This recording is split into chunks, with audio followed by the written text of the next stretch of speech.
میرے نبی علیہ السلام نے فرمایا جب بھی کوئی بندہ خلوص دل سے میرا ذکر کرتا ہے اللہ تعالیٰ فرشتوں کو حکم فرماتا ہے میرے ملائکہ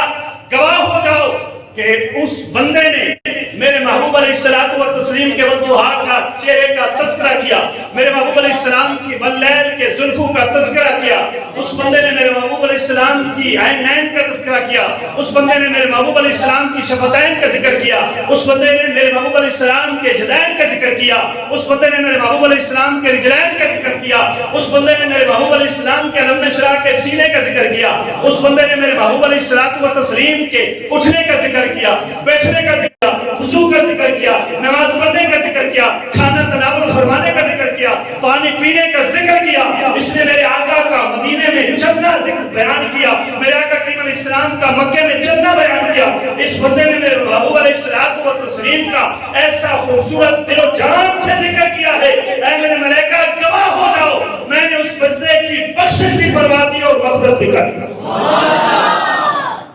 جو بندہ حضور سرکار